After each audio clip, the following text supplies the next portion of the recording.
हमारा क्वेश्चन है a small block B is placed on another block A of mass 5 kg and length 20 centimeter.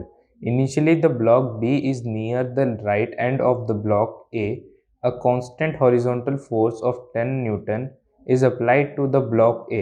All surfaces are assumed frictionless. Find the time elapsed before the block B separates from A.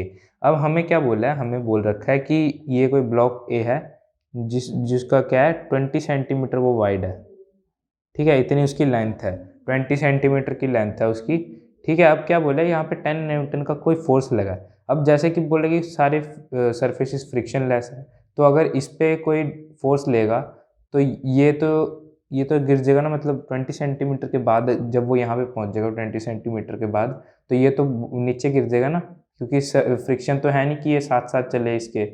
तो यहाँ पे क्या होएगा, जब वो block कुछ यहाँ पे आ जाएगा, मतलब 20 सेंटीमीटर ये चल जाएगा, तो ये ब्लॉक कुछ यहाँ पे आ जाएगा ऐसे, है ना। तो इसके बाद मतलब ये ब्लॉक तो यहीं पे रहेगा, मतलब ये गिर जाएगा।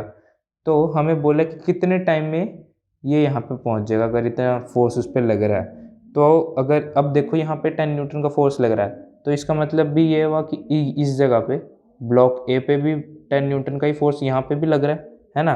और थर्ड न्यूटन्स लॉ से, न्यूटन के थर्ड लॉ से मतलब इधर भी 10 न्यूटन का फोर्स लेगा मतलब बी पे, है ना। तो और तो अगर मैं यहाँ पे एक्सेलरेशन निकालूं, ठीक है, F equals to M A, तो हमारे पास एक्सेलरेशन क्या है F बाय एम, ठीक है।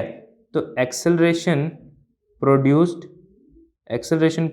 इन A is equals to F by M होगा, और फोर्स उस पर कितना लग रहा है 10 का, और उसका मास कितना है 5 kg हमें गिवन है, ठीक है। तो हमारा एक्सेलरेशन कितना है 2 मीटर पर सेकेंड स्क्वायर का, ठीक है। तो एक्सेलरेशन मतलब इस डायरेक्शन में 2 मीटर पर सेकेंड का एक्सेलरेशन हुआ, और इस डायरेक्शन में 2 मीटर पर सेकेंड का एक्सेलरेशन हुआ, है ना।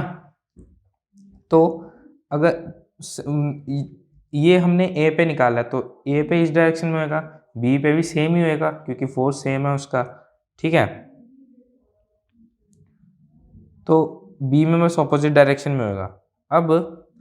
अब हम अगर वो निकालें टाइम, अब हमें टाइम निकालना है कितने टाइम में वो गिर जाएगा नीचे।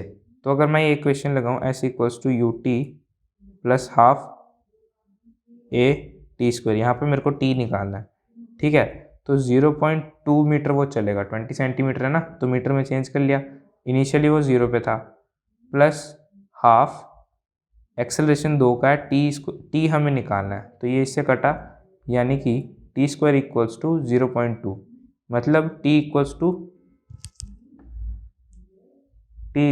0.2 का अंडर रूट, यानी कि ये आ गया 0.45, ये 0.444 आएगा, तो राउंड ऑफ करने पे 0.45 सेकेंड्स। तो इतने सेकेंड्स के बाद ये बी ब्लॉक जो है ए ब्लॉक से गिर जाएगा, ठीक है। इससे आसान सॉल्यूशन और कहीं नहीं।